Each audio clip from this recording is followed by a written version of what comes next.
Colossenses capítulo 4, versículos 14 e 15. Saúda-vos Lucas, o médico amado, e Demas. Saudai aos irmãos que estão em Laodiceia e a Nifa, e a igreja que está em sua casa. Saúda-vos Lucas. Este Lucas, a quem se refere o escritor, diz respeito ao autor do terceiro evangelho que leva o seu próprio nome, além do livro histórico do Novo Testamento chamado Atos dos Apóstolos. Como escritor, ele foi usado por Deus para compor em torno de 40% do Novo Testamento, até superando o próprio apóstolo Paulo com suas muitas cartas ou epístolas.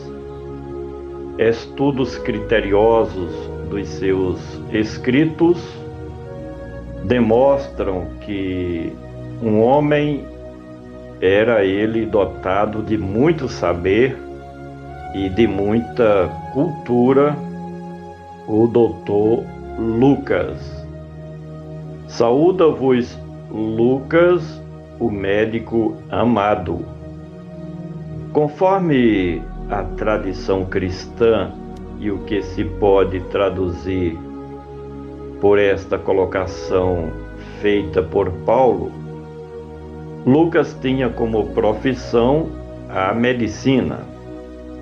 Disso tiramos a conclusão de que o Senhor Jesus chama para o seu reino e a sua presença e pessoas de todas as classes sociais, inclusive os mais conceituados dentro da sociedade. Hoje pode ser visto em todos os meios sociais, em todas as classes sociais, pessoas que são representantes do reino de Deus e que fazem parte da igreja remida de Cristo Jesus.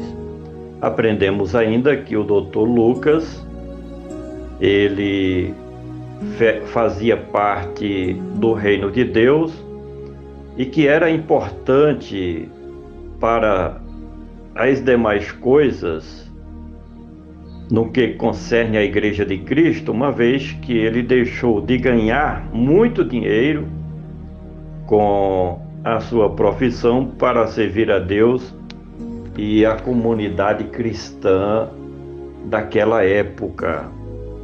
Saúda-vos Lucas, o médico amado, e Demas. Este é um nome de origem pagã, porque certamente seus pais e antepassados eram seguidores do monoteísmo. Certamente seus pais lhe consagraram, quando ainda na mais tenra idade, a deusa da agricultura ou terra-mãe, dos idólatras e das culturas pagãs de sua época e de seu tempo.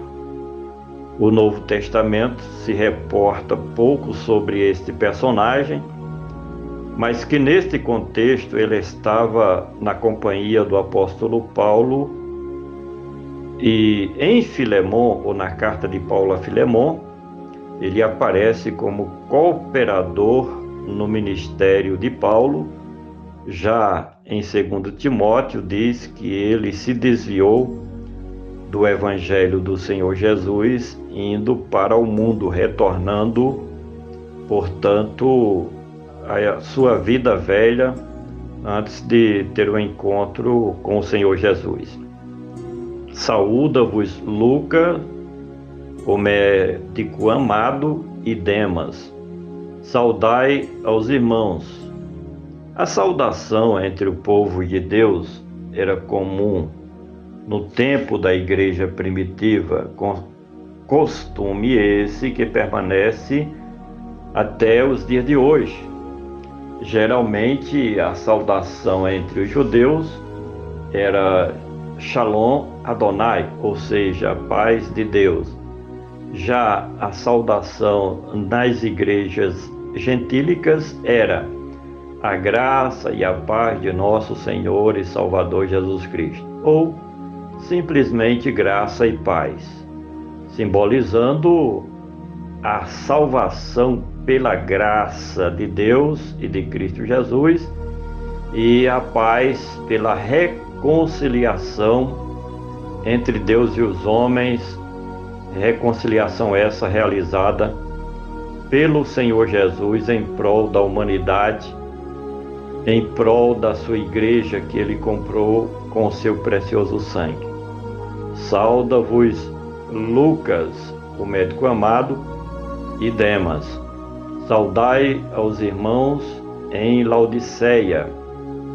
Esta cidade ficava a 16 quilômetros de Éfeso e fazia parte do ciclo de cidades importantes da Ásia Menor, para as quais igrejas o escritor do Apocalipse escreveu suas cartas. Cartas estas muito importantes, porque, segundo os estudiosos, representa vários períodos ou fases que a igreja teria que atravessar. Laodiceia quer dizer justiça do povo, dando a entender que naquela cidade prevalecia um governo democrático. Tomamos conhecimento por meio da carta do Apocalipse que esta igreja estava passando por momento de mornidão espiritual ou dificuldade para sobreviver diante do mundo que assediava os cristãos ali naquela cidade, naquela igreja, a igreja de Laodiceia, com as tentações, com os manjares, com o engano e a mentira que o mundo oferece para tirar os cristãos da presença de Deus e os afastar dos caminhos do Evangelho. Sauda-vos Lucas, o médico amado, e Demas. Saudai aos irmãos em Laodiceia e a Ninfa. Não se sabe se este apelido se refere a uma mulher ou a um homem, mas é certo se dizer que era uma pessoa que morava em Colossos e que exercia papel importantes para a igreja de Cristo naquela cidade, como também em Laodiceia e na cidade de Herápolis também. Finalmente, sauda-vos Lucas, o médico amado, e Demas. Saudai aos irmãos em Laodiceia e a Ninfa e a igreja que está em sua casa. Pelo que se conhece da história do cristianismo em seus primeiro século de existência, até aproximadamente o ano de 312 de nossa era cristã, não era permitido pelo Império Político de Roma a construção de igrejas dedicadas ao cristianismo. Pelo contrário, os judeus e principalmente as autoridades do Império Romano começaram as perseguições contra a igreja desde o tempo de Cristo Jesus até o imperador Constantino. Portanto, neste mesmo tempo, os cultos eram realizados nas casas dos cristãos, principalmente naqueles que eram mais influentes no meio da sociedade. Por gentileza, compartilhe este comentário. Vamos juntos semear a palavra do nosso Deus.